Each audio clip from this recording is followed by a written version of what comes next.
지존자의 은밀한 곳에 거주하며 전능자의 그늘 아래에 사는 자여, 나는 여호와를 향하여 말하기를 그는 나의 피난처요 나의 요새요 내가 의뢰하는 하나님이라 하리니, 이는 그가 너를 새 사냥꾼의 올무에서와 심한 전염병에서 건지실 것이미로다.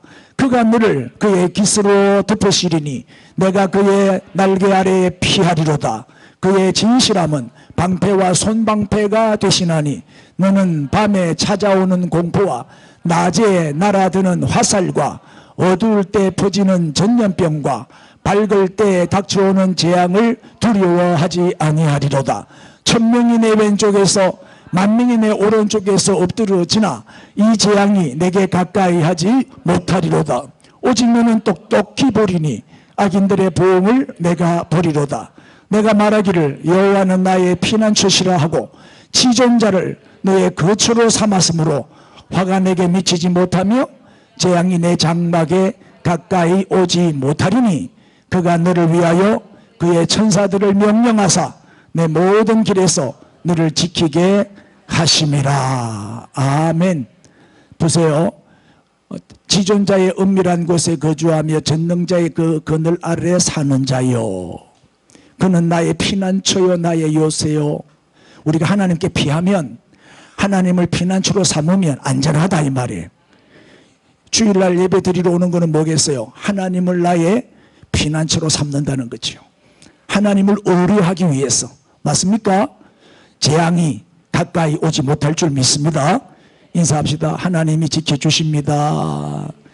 재앙이 가까이 못 옵니다. 그저 천사들을 명령하사 너를 지키게 하심이라. 믿습니까? 안심하고 주만 바라보고 안심하십시오. 자, 오늘 예배 또 성공하십시다. 지난주에 이어서 오늘은 참 예배를 회복하라 하는 제목으로 말씀을 드립니다. 참 예배를 회복합시다. 쳐다보고 인사합니다. 참 예배를 회복합시다. 이사야 43장 21절에 우리가 잘 아는 말씀인데 한 번 더 읽어보지요. 시작. 이 백성은 내가 나를 위하여 지었나니 나를 찬송하게 하려 함이니라. 자, 우리를 지으신 목적 뭐라고요? 찬송을 받으시기 위해서. 다시 말하면 뭐예요? 예배를 받으시기 위해서 하나님은 우리를 만드셨어요. 예배가 뭐겠어요? 예배는 하나님과 만남과 교제잖아요. 다시 말하면 하나님이 우리를 하나님의 형상대로 우리를 만드신 이유는 우리와 함께 살고 싶었어. 우리와 함께 하고 싶어서 우리를 만드신 거예요. 그래서 하나님을 만나고 하나님과 교제하고 하나님과 동행하는 최고의 방법이 뭐예요? 예배다 이 말이에요. 예배. 맞습니까? 그래서 예배가 우리의 존재 이유고 창조 목적이다 이 말이에요. 하나님이 우리를 만드신 목적은 뭘 받기 위해서다? 예배를 받기 위해서다. 그럼 우리는 뭐예요? 예배 잘 드리면 되는 거예요. 예배. 할렐루야. 보세요. 인간의 창조 목적과 존재 이유는 뭐라고요? 예배입니다. 예배. 자, 여러분, 사람이나 모든 물건은 목적대로 쓰임받을 때가 제일 영광스럽고 가장 보기 좋고 매력 있고 아름다워요. 맞습니까? 목적대로. 자, 이 조그마한 물건이 이 PPT를 착착착 자동으로 앞으로도 가고 뒤로도 가고 마음대로 조종한단 말. 이 물건이 백화점에 가게에 이렇게 걸려 있으면 아무 의미가 없어요. 쓰임 받으니까, 이렇게 예배를 위해서 쓰임 받으니까 이 리모컨은 축복받을 리모컨이지. 맞습니까? 이 마이크도, 많은 마이크들이 세상에 뭐 죄짓는데 저 클럽에 나이트에 이런 데서도 마이크가 많이 쓰임 받는데, 예배 메시지를 하나님의 말씀을 선포하는 데 쓰임 받으니까 이 마이크는 정말 거룩하게 구별된 복받은 마이크라. 가장 영광스러울 때는 쓰임 받을 때란 말이에요. 아멘. 자, 여러분, 우리 사람은 일하기 위해서 태어난 게 아니죠. 아니, 평생을 일만 하다가 죽는 사람이 있어요. 골병 들어가지고. 그 토요일이 어제였나? 황금연못인가? 아니, 아침마당인가? 우리 아침 먹으면서 이제 한 번씩 보는데, 어떤 남자가 잘생겼더라고요. 정년퇴직을 했대요. 좋은 회사 다니다가 정년퇴직을 딱 했더니 한 달까지는 마누라가 밥을 꼬박꼬박 챙겨주더래요. 2달 딱 지나니까 밥을 안 챙겨주고 니 알아서 챙기무라 이러더래요.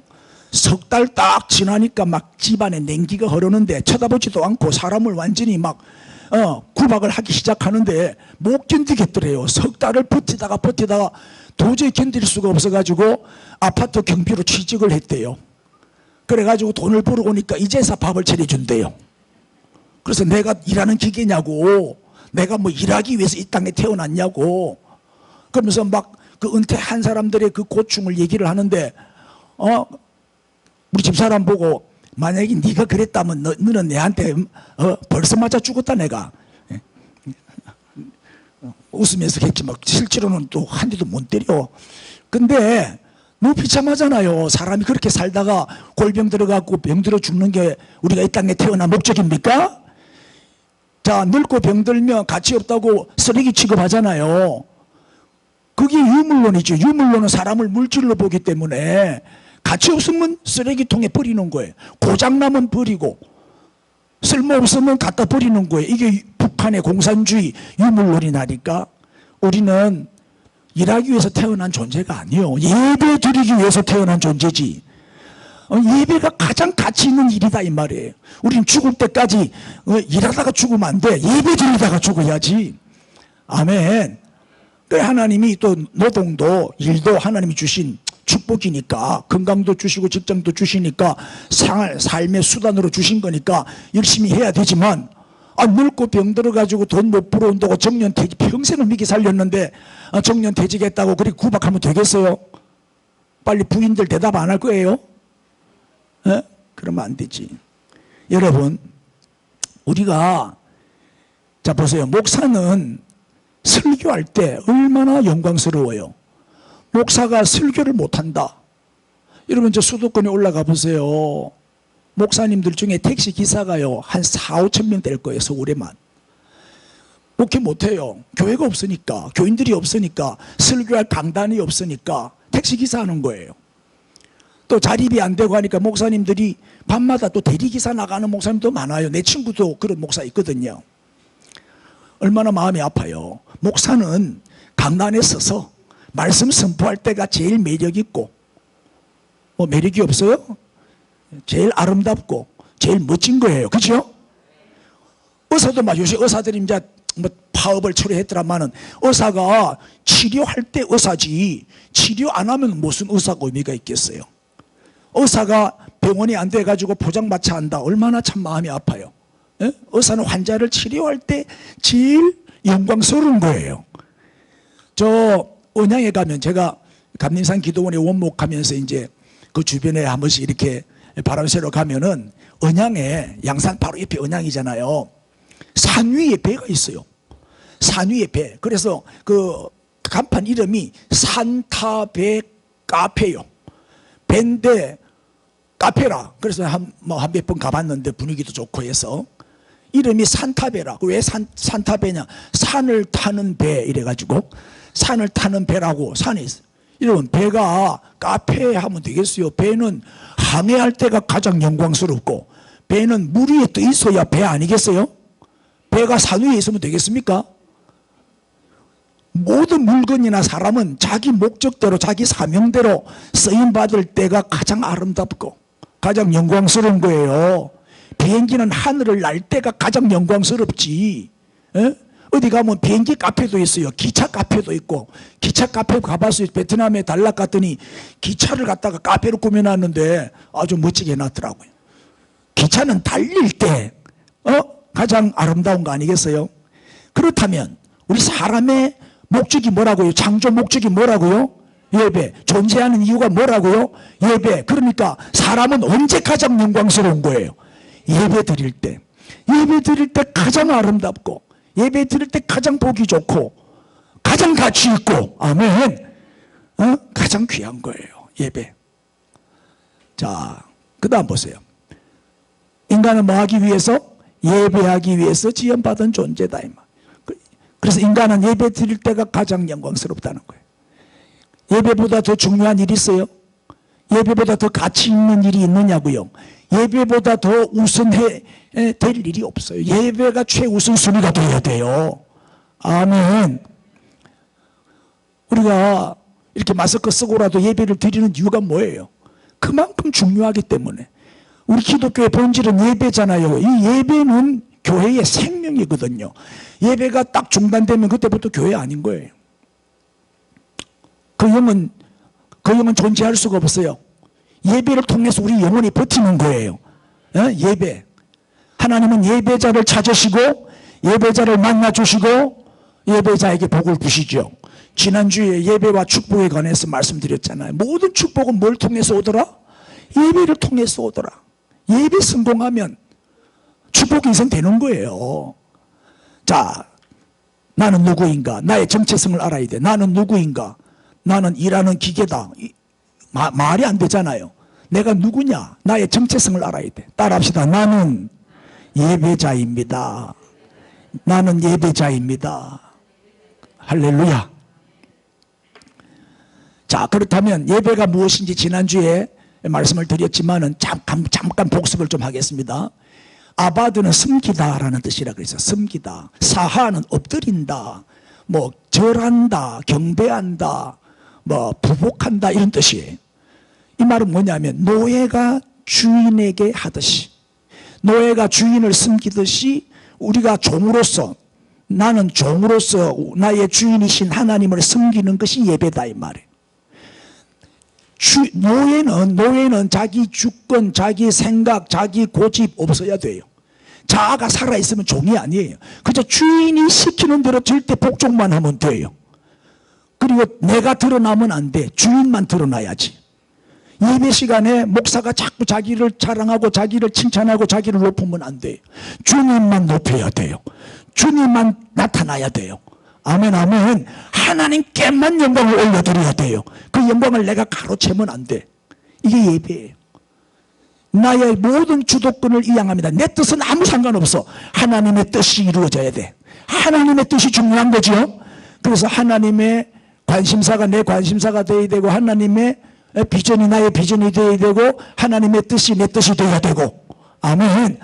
하나님의 소원이 내 소원이 되어야 되고, 모든 걸 뭐예요? 하나님께 맞추는 거예요. 하나님께 다 초점을 맞추는 거예요.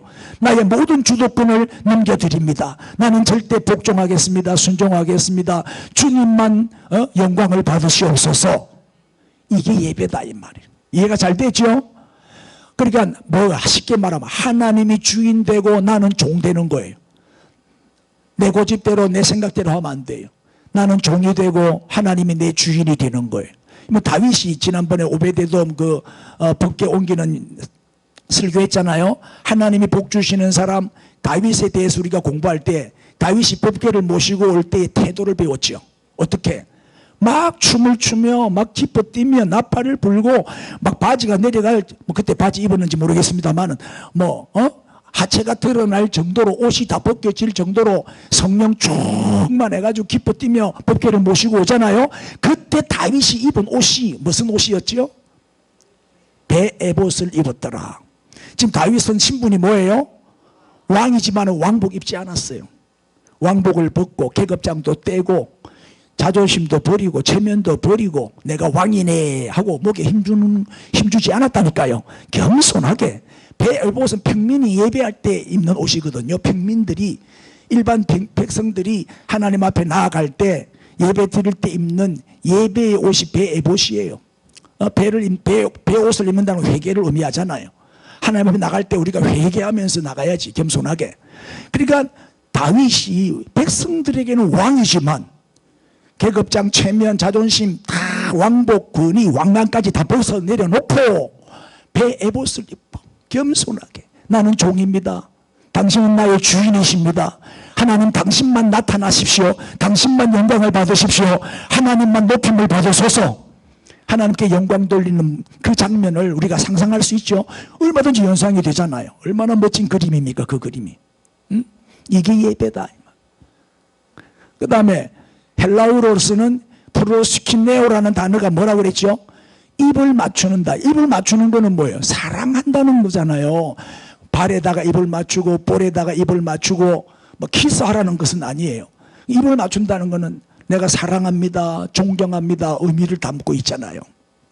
여기 또 헬라어 나트리오라는 단어가 하나 있는데 이거는 뭐냐면 주님만 높이고 주님만 사랑하는 거예요. 나도 사랑하고 주님도 사랑하고 세상도 사랑하고 주님도 사랑, 양다리 걸치는 거 안 된다. 그건 예배 아니다 이 말이에요. 오로지 주님만을 사랑합니다.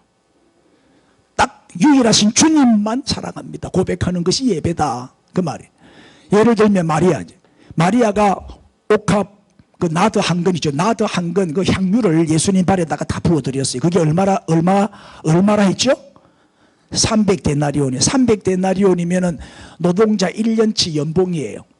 하루 일당이 1데나리온이니까 뭐 쉽게 계산하면은 뭐 한 10만 원 정도, 하루 일당 10만 원 정도는 되잖아요. 우리 남자들 나가면. 그러면 10만 원을 벌면 1년 365일 계속 일할 수가 없잖아요. 일주일에 보통 한 5일만 일하고 토요일 주일은 일을 안 하지 보통. 그러면 한 300일을 잡았을 때 한 3천만 원 주면 안 되겠냐. 한 데나리온을 10만 원씩 계산하면 이 나드 한 근이 약 3천만 원. 이거는 그 당시에 마리아에게선 전 재산이죠. 자기 전부를 드린 거예요. 아낌없이. 이게 어마어마한 돈이잖아요. 가난한 그 베다니는 얼마나 가난한 달동네입니까? 그 가난한 사람들이 모여 사는 동네에 3천만 원이면 큰 돈이거든요. 그거를 예수님 발에다가 다 부어드렸어요. 그리고 머리로 닦아드렸다니까. 머리는 뭐, 여자에게 머리는 뭐예요? 여러분 여자 머리 손대면 얼마나 싫어해요. 이 머리는 여자에게 있어서 머리는 영광을 상징하거든. 그러니까 완전히 철저하게 낮아진 겸손한 모습을 보여주고 있어요. 자기의 머리로 닦아드려. 아낌없이 최고의 가치를, 자기의 전 재산을 시집갈 미천을 몽땅 예수님께 부어드린 거예요. 이게 예배다 이 말이에요. 이 정도로 주님을 사랑한 거죠. 그런데 보세요. 가룟 유다는 어디에다가 입을 맞추었어요? 예수님의 볼에다가 입을 맞추었어요. 뭐라고 말해요? 볼을 딱 맞출 때 그때 마음이 뭐예요? 우리 잘 알잖아요. 가룟 유다는 정말 주님을 사랑하기 때문에 입을 맞춘 거 아니죠. 뭐 하려고? 예수님을 팔아먹으려고. 배신한 거죠. 배신의 키스지요. 얼마에 팔았죠? 예수님을? 은 30에 팔았어요. 은 30. 은 30이면 은이 그 당시 화폐 단위로 세겔이라는 말 들어봤죠? 은 30개라는 얘기는 30세겔이다 이런 뜻이 돼요. 30세겔. 그러니까 한 세겔이 얼마냐? 4데나리온이에요. 4데나리온이니까 은 30개는 데나리온으로 계산하면은 120데나리온이니까 우리 돈으로 계산하면 한 120만 원 정도 돼요. 이게 노예 몸값이에요. 그 당시에 노예 한 명 사고 팔고 몸값이 은 30개였어요. 은 30개. 그리고 예수님은 노예 취급당한 거죠. 노예 값으로 팔린 거죠. 은 300개도 아니고 겨우 은 30개에 팔렸다 이 말이에요. 예수님이 아주 얼마나 무시를 당했어요. 가룟 유다가 예수님 볼에다가 입을 맞춘 것은 예배 행위죠. 예배가 뭐예요? 발과 볼에 입 맞추는 것이 예배다 그랬잖아요. 행위는 예배예요. 지금 가룟 유다가 예수님께 예배 드리고 있는 거예요. 예배를 드리는데 속은 뭐예요? 예수님을 배반하고 있어요. 은 30. 가룟 유다의 눈에는 뭐만 보여요? 은 30. 돈만 보이는 거예요. 돈만. 그래서 돈을 챙기기 위해서, 더 돈을 벌기 위해서 신앙 양심을 팔고 예수님을 배반하고 팔아넘겨요. 둘이가 너무 대조가 안 돼요. 뭐가 참 예배다? 마리아의 예배가 참 예배고 가룟 유다의 예배가 거짓 예배다. 가짜 예배다 이 말. 그러니까 교회를 통해서 뭐 덕 보려고 뭔가 이렇게 유익이 안 되면 과감하게 떠나. 장사하기 위해서 교회 다니는 사람. 예배 드리러 오기는 오는데 그건 예배 드리는 게 아니야. 드리기 위해서 오는 게 아니라 뭔가 받기 위해서 오는 거야. 뭔가 얻기 위해서. 뭔가 교회를 이용해 가지고 덕 보기 위해서. 시집 가기 위해서, 장가 가기 위해서, 장사하기 위해서, 이런 어떤 인간적인 계산을 가지고 예배를 드린다면 가룟 유다의 예배다 이 말.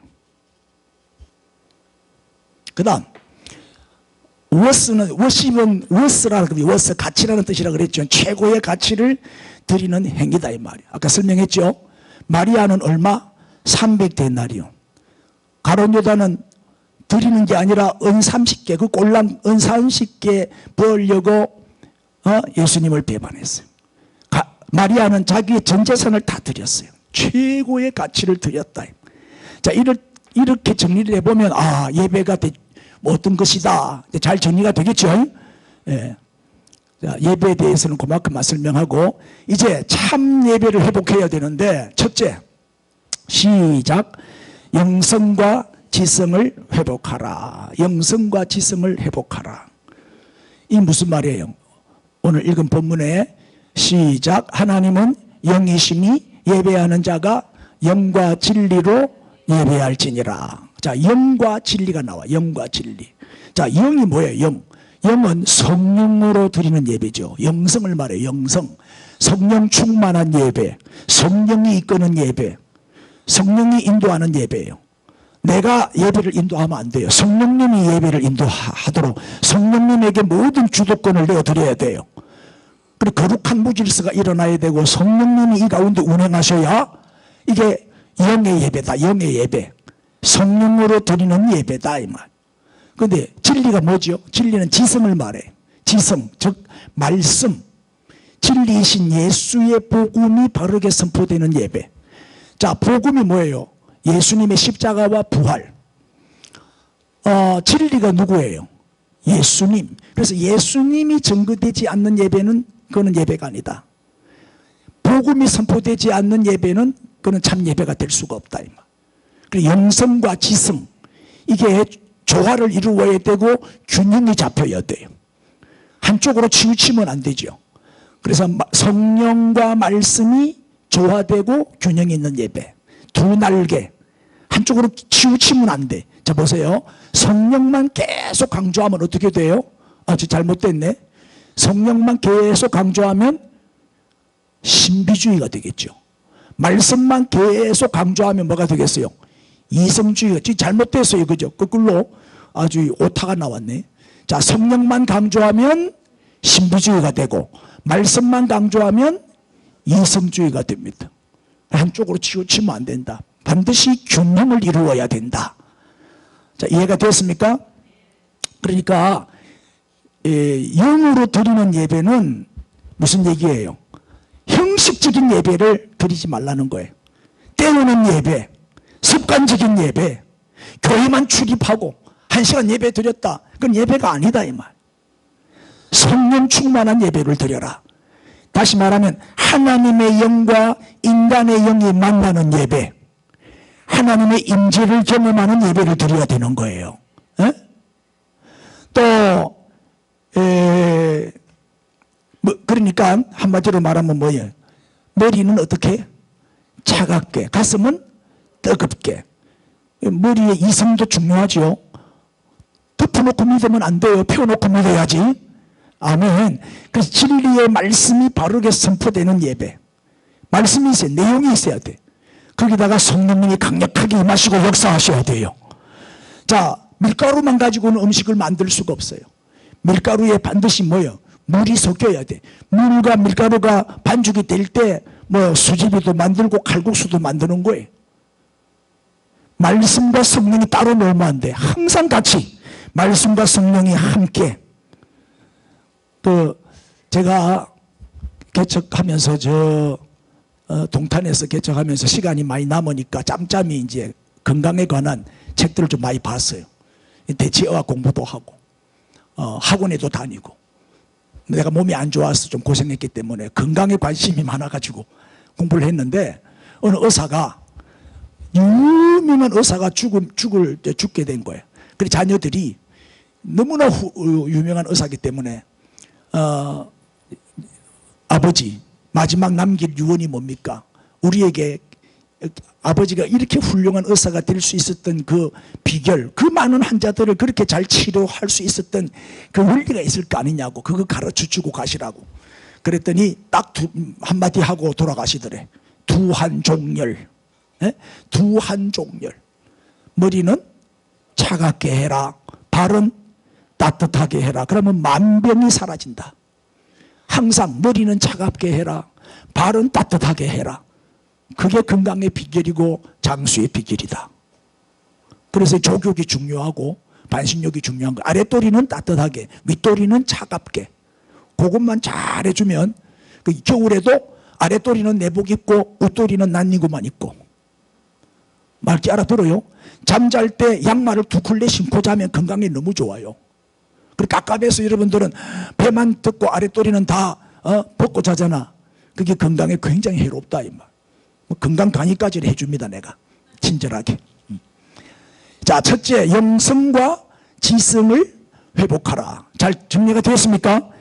영은 뭐예요? 영으로 예배해라 이 말은 성령 충만한 예배. 형식적으로 예배하지 마라. 요새 예배가 너무 짧아지니까 속상해. 간단하게 형식적으로 짧게 그냥 쌈박하게. 우리 집사람도 맨날 내보고 쌈박하게 하래. 쌈박하게. 나는 그게 뭔지 모르겠어. 나는 내가 예배를 인도하면 안 돼. 성령님이 예배를 인도해야지. 그게 영으로 드리는 예배지. 진리는 뭐냐? 무조건 예수 중심, 예수의 복음이 선포되어야 된다. 십자가와 부활의 진리가 선포되어야 된다. 천주교는 왜 예배가 아니냐? 천주교는 예수 중심이 아니야. 마리아 중심이지. 그래서 천주교는 예배가 아니야. 그거는. 자, 북한의 김일성이, 김정일이, 김정은이 동상 만들어 놓고 동양한테 절하고 동상을 섬기죠. 그럼 사람을 신격화하고 사람을 우상화하는 예배는 예배가 아니죠. 예수님만 높여야지. 우리 주님만 드러나야지. 사람을 우상화하면 그건 예배 아니지. 그 가짜 예배지. 이단도 마찬가지. 이단도 신천지도 그렇고 이만희를 더 높이잖아. 보혜사 성령이라 하면서. 그러니까 그거는 예배가 아니다 이 말이에요. 요새 큰 교회들은 돈이 많으니까 막 연예인 가수 불러다가 막 쇼하고 이벤트하고 행사하는데 예배 아니죠. 예배 아니죠. 그거는 그냥 막 신나게 노는 거고 오락하는 거지. 어떤 분회를 막 이렇게 하면 봉사들도 나도 뭐 어차피 많이 했지만 예수 얘기는 안 하고 자꾸 지 얘기만 한단 말이야. 자기 얘기만 냅다 하고 가버려. 자기 자랑만 하고. 그게 무슨 예배야. 그거는 영은 있는데 성령이 막 강하게 막 박원 기도하고 하니까 성령은 역사하는 것 같은데 말씀이 없어. 복음이 없고 진리가 없는 거야. 그건 참 예배가 아니라 이 말이죠. 반드시 예수 중심의 예배, 말씀 중심의 예배라 해야 된다 이 말이에요. 거기에 성령님이 역사할 때 이게 참 예배다. 우리 생선문 교회는 이렇게 영성과 지성을 회복한 영과 진리로 예배드리는 그런 교회가 되기를 바랍니다. 아멘. 자, 두 번째, 이 중요한 얘기. 공동체성을 회복하라. 시작. 참 안타까운 게 요새 가나안 교인들이 그렇게 늘고 있어요. 가나안이 뭐죠? 거꾸로 읽어봐요. 가나안을. 안 나가 교인이 이렇게 말해요. 결석 교인이에요. 지금 미국에 같은 경우는 출석 교인 10%, 결석 교인 90%. 이력서에는 기독교인 적는데요. 이력서에 종교란에 기독교 적는데요. 그런데 교회 안 다닌대. 교회 떠났어요. 90%가 교회를 안 다녀. 그러면서 기독교인이래. 그게 말이 됩니까? 학교도 안 다니면서 학생이라고 하면 말이 돼요? 학교를 다녀야 학생이지. 아멘. 교회도 안 다니면서 무슨 교인이라고 말을 해. 교회 출석을 해야 교인이지. 그래서 레지널드 비비가 이런 말을 했죠. 사람들은 교회를 떠나는 것이 아니라 교회에 출석하지 않고 있을 뿐이다. 그래서 출석하지 않는 교인, 결석교인, 가나안 교인이 자꾸 많아져. 우리나라도 내가 볼 때 절반 이상은 가나안 교인인 것 같아. 등록만 해놓고 안 다니는 거예요. 명목상의 그리스도인이죠. 이름만 그리스도인이죠. 무늬만 그리스도인이죠. 이런 껍데기 교인이죠. 껍데기 신자. 속이 텅텅 비었어요. 형식적인 종교인이죠. 종교인. 여러분, 종교인과 그리스도인의 차이가 뭡니까? 형식적으로 그냥 습관적으로 다니는 일주일에 한 번 정도 그저 예배 드리는, 예배 참석하는 사람들은 종교인이죠. 종교인. 진정한 크리스찬이 돼야 돼요. 근데 이 비율을 따져보면 80대 20이요. 이게 파레토의 법칙인데 교회도 보면 그래요. 20%만 봉사하고 80%는 봉사 안 해요. 20%만 헌금해요. 80%는 헌금 안 해요. 그게 무슨 얘기냐? 20%의 진정한 그리스도인들이 80%의 헌금을 하고 80%의 종교인들이 20%의 헌금을 하는 거야. 맞게 알아들었어요? 자, 기도하고 봉사하고 헌금하고 충성하는 사람은 20%. 나머지는 다 방청객, 청중들, 구경꾼들이죠. 지금 코로나를 통해서 하나님이 알곡과 쭉쟁이, 형식적인 종교인과 진정한 그리스도인을 딱 가르고 있어요. 이 쭉쟁이들은 바람이 부니까 다 날아가요. 내가 볼 때 그래요. 코로나 지나가고 나면 한 20%만 남을 거다. 알곡 성도, 진정한 그리스도인, 예배에 목숨 거는 사람 딱 20%만 남을 거다. 나머지는 다 날아가고 아마 교회마다 텅텅 비고 문 닫는 교회도 많아질 거다. 이렇게 걱정이 돼요. 비대면 예배, 대면하지 말고 예배 드리라, 온라인 예배 드리라, 유튜브로 예배 드리라, 텔레비로 그냥 예배 때워라. 이거는 보는 예배죠. 예배는 보는 게 아닙니다. 드리는 거지. 현장에 있을 때 여기에 소통이 이루어지고 교제가 이루어지는 거지. 예배는 하나님과의 만남과 교제인데, 교제다. 왜 우리가 모입니까? 교제하기 위해서 모이는 거잖아요.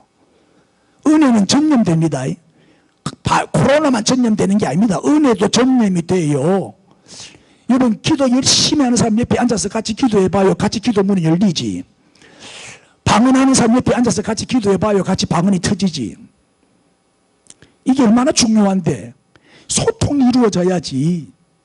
모이는 곳에 성령이 역사하고 내 이름으로 두세 사람만 모여라, 내가 그들 중에 있느니라. 모임이 얼마나 중요한데 모이지 말해. 뭐 어쩌다가 뭐 코로나 때문에 한두 주간 뭐 이렇게 잠시 모임 중단하는 거는 이해가 돼요. 근데 이게 한 달, 두 달, 석 달 길어지면 이제 교회는 무너지는 거거든. 이게 사탄의 수법이거든요. 예배를 중단시켜라. 그럼 교회는 무너진다. 진정한 예배가 될 수가 없죠. 뭐 안 하는 것보다 낫겠지만, 주일날 골프 치러 가면서 극동방송 라디오 하나 듣고 미안하니까 ARS 5,000원 헌금하고 나 주일 지켰다, 나 예배 드렸다 그러면서 하루 종일 골프 신나게 치고 온다니까요. 전혀 양심의 가책도 없어요. 그럼 자기는 기독교인이래, 그리스도인이래. 이게 뭐예요? 무교회. 앞으로 이제 무교회주의자가 엄청나게 증가할 거예요. 마음으로 믿으면 되지 뭐 꼭 교회 가야 되나?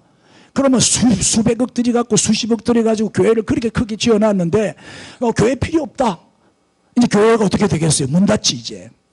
교회가 운영이 되겠어요? 그렇게 크게 지어놨는데 전기세라도 낼 수 있겠어요? 그럼 교회 이제 팔리는 거죠. 무교회주의자가 앞으로 엄청나게 증가할 거예요. 교회 안 가도 된다. 왜 지금 이제 그렇게 훈련이 지금 되고 있잖아. 비대면 예배도 예배다. 교회 안 가도 된다. 텔레비전 보면 예배 드리는 거다. 이렇게 인식이 딱 박혀버리면 이제 한국 교회는 무너지는 거예요. 그래도 된다는 식으로 절대 가르치면 안 된다 이 말이에요. 절대 안 되는 거지. 어쩔 수 없이 한두 번 이제 정부 방침에 의해서 중단하는 거는 이해는 돼요. 큰 교회 50명 이상은, 우리는 50명이 안 되니까 참 감사해요. 이렇게 아무 부담 없이 거리낌 없이 모이잖아요. 시비 걸려면 아무도 없지요? 여러분, 영국 교회가 왜 무너졌습니까? 영국 교회가 보세요. 여름이 되니까 교인들이 전부 휴가를 두 달, 석 달 휴가 다 떠나버리고 교회가 텅텅 비는 거예요. 유럽의 선진국은 이 휴가철이 되면은 외국으로 다 나가버리잖아요. 그래서 이제 목사님도 교회도 휴가합시다, 방학합시다. 뭐 휴가 다 가고 뭐 교회 텅텅 비고 몇 명 안 모이는데 막 교회도 석 달 동안 방학, 폐쇄 이래가지고 쉬었어요. 그래 휴가 딱 끝나고 나면 교회가 문을 딱 열면 휴가 마치고 돌아온 교인들이 다 교회 나올 줄 알았는데 안 나오더라는 거예요. 휴가가 끝났는데도 안 오더라는 거예요. 아무리 오라 해도 왜? 교회에 한 몇 달 쉬어보니까 좋거든. 세상에 푹 빠지니까 세상 재미가 얼마나 좋노. 그러니까 세상에 그냥 세상으로 가버린 거예요. 그래서 영국교회가 무너지기를 시작했어요. 휴가 끝나면 와야 되는데 안 오더라는 거예요. 그래서 교회는 결국 점점 약해지고 문 닫는 교회가 많아지고, 코로나 끝나면 떠난 교인들이 올 것 같아요. 내가 볼 때는 80%는 안 올 것 같아. 참 답답한 현실. 자, 이런 얘기하면 끝이 없고, 자, 여러분, 하나님이 왜 이스라엘 백성들을 출애굽을 시켰냐? 그 목적이 뭐예요? 뭘 받기 위해서? 절기를 지키게 하기 위해서, 유월절을 지키게 하기 위해서, 또 제사를 받으시기 위해서. 그래서 구약에 5대 제사가 나와요. 번제, 속죄제, 속건제, 소제, 화목제, 5가지 제사가 나오는데 그 제사 받으시려고. 뭐 다음 기회가 주어지면 내가 또 설명하겠지만 430년 동안 애굽에 있을 때는 이스라엘 백성들이 한 번도 하나님께 예배를 안 드렸어요.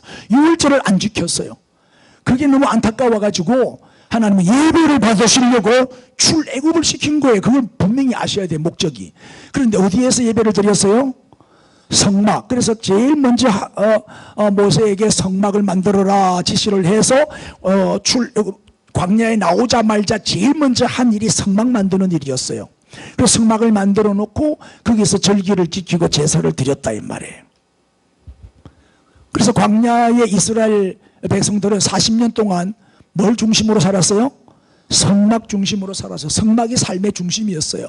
그래서 이제 성막 불기둥 구름기둥이 뜨면 철거해가지고 인도하는 대로 가요. 멈추면 그 자리가 바로 법궤 자리요. 법궤를 딱 만들고 그 법궤를 중심으로 해서 동쪽으로 성막을 딱 만들고 그 성막 중심으로 동서남북의 세 지파 12지파가 장막을 만들고 아침에 문을 딱 열고 나오면 딱 정면에 성막이 보이도록 딱 성막 중심으로 집을 짓고 살았다 이 말이에요. 아멘. 하나님 중심으로 살았단 말이에요. 예배 중심으로 살았다는 얘기잖아요. 자, 교회는 뭐예요? 이 성막이 바로 성전이 되고 성전이 오늘의 교회가 된 거잖아요. 구약은 철저하게 성막 중심, 또 가나안 땅에 들어온 다음에는 성전 중심. 그리고 교회는 우리 이 시대에 우리는 뭘 중심으로 살아야 된다? 교회 중심으로 살아야 된다 이 말이에요. 교회는 뭐죠? 예배 공동체. 우리는 예배 드리기 위해서 모이는 거예요. 이 건물을 많은 돈을 들여서 준비를 했죠. 예배 드리기 위해서. 예배 드리는 공간이기 때문에 최고로 정성껏 준비하고 만들고 꾸미고 아낌없이 준비한 거지. 그래서 교회는 뭐냐? 공동체성을 경험하는 곳이 교회다. 같이 모여서 예배 드리는 이거를 경험하는 곳이 교회다 이 말이에요. 그래서 예배는 뭐다? 하나님을 한 장소에서 함께 경험하는 것이 예배다. 여러분, 말세 사탄은 모임을 자꾸 폐하죠. 모임을 방해합니다. 모임을 방해하면 교회는 무너져요. 교회, 모일 회자인데 모임을 못 모이게 하면 교회는 이제 무너지는 거죠. 모일 때 교회 아니겠어요? 할렐루야 좀 하세요. 아멘. 자, 히브리서 10장 24절 25절 시작. 서로 돌아보아 사랑과 선행을 격려하며 모이기를 폐하는 어떤 사람들의 습관과 같이 하지 말고 오직 권하여 그날이 가까움을 볼수록 더욱 그리하자. 아멘. 교회는 영혼의 집, 우리 육신의 집이 있듯이 교회는 우리 영혼의 집입니다. 아멘.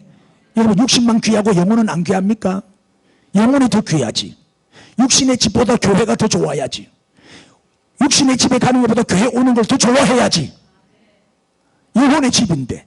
또 하나님이 아버지라면 교회는 뭐냐? 어머니다. 어머니. 어머니 품과 같은 곳이다. 어머니를 떠난 아이는 살아갈 수가 없어요. 우리가 하나님 떠나고 교회 떠나면 우리의 영은 살아갈 수가 없어요.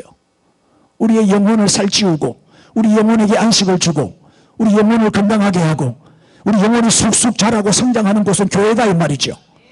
어머니의 품과 같은 곳이다 이 말이에요. 세 번째 시작. 경건성을 회복하라. 세 번째는 경건성을 회복해야 됩니다. 여러분, 경건이 뭐예요? 조용하면 경건이고 떠들면 불경건이요?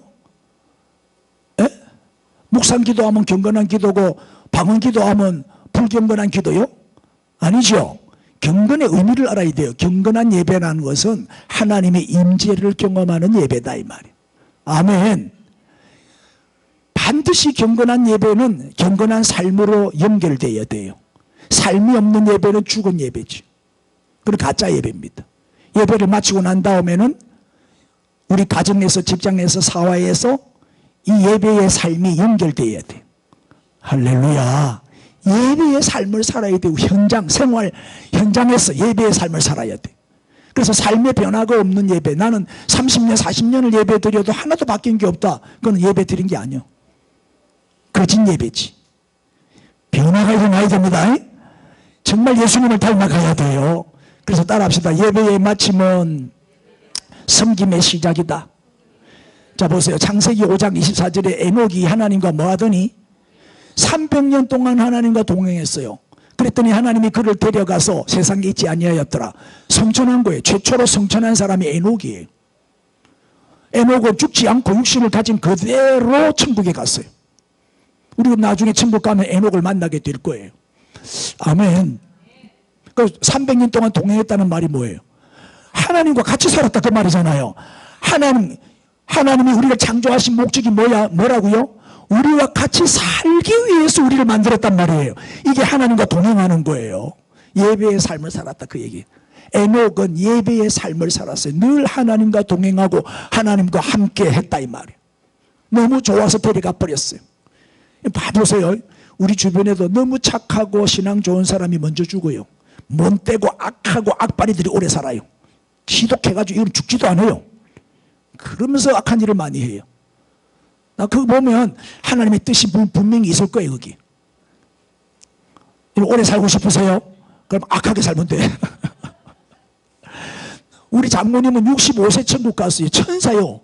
너무 착해요. 너무 헌신적이고 봉사에 실력자고 하루도 새벽기도 안 빠지고 그렇게 열심히 기도하는 기도꾼이에요.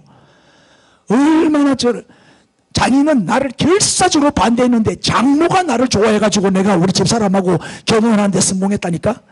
우리 장모님이 날 그렇게 좋아한 거예요. 내가 전도사 때 우리 교회 우리 장모님이 여전도회 회장이었어요. 그렇게 기도 많이 하고 그래서 제가 이제 자주 설교를 하니까 그렇게 은혜를 받고 그러더래요. 목사님보다 우리 김전도사가 설교 더 잘한다 야. 그러면서 야 저 김전도사 붙잡아라. 앞으로 훌륭한 목사님이 되실 분이다. 그래갖고 저 양반 날 붙잡았다니까. 뭐 믿거나 말거나. 여러분 가인과 아벨의 차이가 뭡니까? 우리는 재물의 차이라고 말하잖아요. 아니요. 첫째는 재물의 차이입니다. 가인에게는 피가 없었고 아벨은 양의 처새끼와 그 피로 제사를 드렸단 말이에요. 그 피 없는 제사는 하나님이 안 받는다. 우리 일반적으로 그렇게 설교를 듣고 있는데 그것도 맞아요. 예수가 없는 예배를 하나님 받으시겠어요? 피는 예수인데. 아멘. 어린 양이신 예수님이잖아요. 피가 없는 예배는 예수가 없는 예배, 복음이 없는 예배, 진리가 없는 예배인데 하나님 받으시겠어요? 안 받지. 두 번째는 무슨 차이냐? 가인과 아벨의 차이는 뭐라고요? 삶의 차이예요. 삶의 차이. 하나님은 그 삶을 받으시는 거 히브리서 11장에 분명히 나와 있어요. 하나님은 삶을 받아요. 삶을. 경건한 삶, 거룩한 삶, 구별된 삶, 깨끗한 삶. 이 삶이 예배다 이 말이에요. 하나님과 동행하는 삶. 경건성을 회복하십시오. 할렐루야. 한 번 더 인사합시다. 말씀대로 삽시다. 그래 예배자지. 네 번째 읽으세요. 시작. 역동성을 회복하라. 이 말은 뭐예요? 역동성을 회복하라는 말은 뭐예요? 시편 149편 3절입니다. 한번 읽어볼까요? 시작. 춤추며 그의 이름을 찬양하며 소고와 수금으로 그를 찬양할지어다. 자, 시편 100편 시작. 온 땅이여 여호와께 즐거운 찬송을 부를지어다. 기쁨으로 여호와를 섬기며 노래하면서 그 앞에 나아갈지어다. 자, 춤추며 찬양하며 또 악기를 동원해 가지고 찬양하고 또 즐겁게 또 기쁨으로 이 뭐예요? 이게 성령 충만한 모습이죠. 성령 충만한 예배의 모습 아닙니까? 예배는 딱딱하면 안 돼요. 너무 거룩하게 조용하게 숨도 제대로 못 쉬게 그러면 안 돼. 그러면 너무 지루해지고 딱딱해지면 졸음이 오고 꼭 대학교 강의실 같이 대학교 교수들은 지도 무슨 말인지 모르면서 강의하거든요. 그러니까 듣는 사람이 무슨 말인지 말귀를 못 알아들어요. 말귀를 도대체 못 알아들어. 그러니까 내 대학교 강의실 가봐요. 절반 이상은 다 졸고 앉았어요. 내가 대학 나와서 알아요. 에? 너무 재미없다니. 왜 교수들은 그렇게 어렵게 강의를 하는지 몰라. 똑같은 말도 왜 그렇게 어렵게 표현을 하는지 모르겠어. 나처럼 이렇게 쉽게 해주면 얼마나 좋아. 동의를 안 해주네. 무슨 얘기냐? 역동성을 회복하라는 거는 우리가 하나님을 사랑하지요. 그거를 표현을 하라 이 말이에요. 표현. 아주 표현을 강하게 하라 이 말이에요. 여러분 사랑을 표현 안 하면 모르지요. 여보 사랑해 해야 사랑하는 줄 알지. 사랑한다는 말을 생전 안 해주니까 제 양반이 나를 사랑하나 안 하나 의심이 되는 거예요. 표현되지 않는 사랑은 사랑이 아니다. 우리가 애인을 만나고 연애하고 데이트할 때 얼마나 표현을 많이 합니까?